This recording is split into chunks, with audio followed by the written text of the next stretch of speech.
Good morning. It's 1 in the morning. I'm Axel Perez, and this is my oceanography project. You might be wondering why it's 1 in the morning and why I'm filming in the back of a Home Depot ad. I have no explanation for that. Except maybe like one, but that's beside the point. We'll get to that later. What's important here today is the safety of our ocean life and just how badly we damage it with plastics that come from straws and reckless pollution.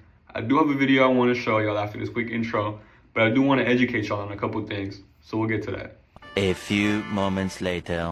So it's safe to say all of us don't like holding trash around all day. And that's fair. Honestly, if I had just gotten done drinking a venti caramel iced latte, which firstly I wouldn't, because what do I look like drinking the Ops coffee? Starbucks is terrible. You can argue with a wall, come to Dunkin'. And if you tell Mr. Gordy that I had a really good project, I'll get you something for free, maybe a couple of donuts. But that's beside the point. That's not what we're talking about right now. What we're talking about right now are the little drains on the side of the streets that I wanted to educate y'all, because a lot of people think that those are trash cans when they're really not. Let's say you throw your little latte in there. You want to know who's going to pay the price? It's ocean life. And you want to know who it sadly impacts the most? It's turtles and sea lions, but I don't own a sea lion, so we're going to be talking about turtles. Specifically Shelly and Melly. Here's a picture of them as babies. Yes, Shelly and Melly, you got a problem. You could say something about it. But now back to it being 1 in the morning. That is a little important. I can't explain the Home Depot scenery, but it is late and I'm tired. But this video, it really does mean something to me. And regardless of it being last minute, if it means I gotta be a little sleep deprived to prove my point and, you know, try and make the world a little better for my turtles, then I'm gonna do so. Because at the end of the day, it isn't just about the turtles in the ocean. It's about the turtles that I see every day when I come home. However, I'm not perfect. I also work at Dunkin', which means I hand out a lot of plastic, and it's easy to forget what happens to that stuff once it's out of my hands. So my thinking on it now is if I ever saw one of my turtles wrapped up in something I had just handed to someone earlier, I'd feel like a hypocrite, and I wouldn't want little Shelly and Melly to die.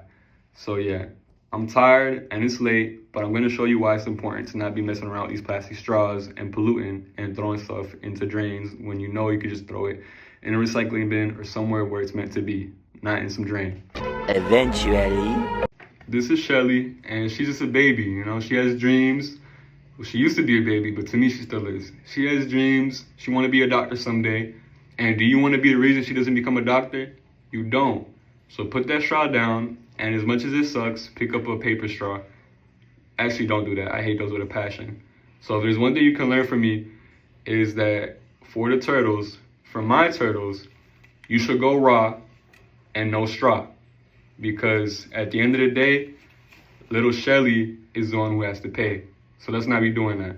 And let's go raw with no straw. 1 eternity later. Alright, so no more Home Depot background. Here's a portion of the video where I actually want to break down the specifics in ocean pollution. Everyone knows that there's plastic in the ocean, but it's not just a floating water bottle problem or straws, as I had previously mentioned. They absolutely are a major problem. However, it's become way deeper than that lately. If you've ever heard of the Great Pacific Garbage Patch, then congrats. You've been fooled, as it's not even a patch, it's more like a plastic soup. The size of 2 Texases. 2 states of Texas side by side, just chilling in the middle of the ocean. You can't even just scoop it up because most of it is broken down into tiny fragments that are called microplastics. Now here's the weird part. Microplastics have been found in snow, clouds, umbilical cords of newborn babies. Literal babies are being born with plastic already in them. That's how deep this runs, and it can even be found in your food too. A really sinister and sad part of being a fisherman that's forgetful is the fact that you can leave ghost nets, which are absolutely terrible for sea life. At least when you're catching something, you have the opportunity to release or capture for whatever needs you have. If you keep fishing nets in the water and you forget about them, that can keep on catching sea life, and they can just strangle themselves and die for no reason whatsoever. Ocean pollution has gotten so bad that there's even a beach in Hawaii called Kamalo Beach where waves bring in so much plastic trash that the sand itself is made of tiny pieces of plastic mixed with real sand. It's literally crunchy. When have you ever heard of a beach being crunchy? Never.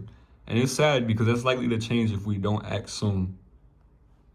So yeah, this problem is not just about soda bottles and straws. It's a disease that's growing and spreading across our planet, almost cancerous, and it'll definitely be fatal.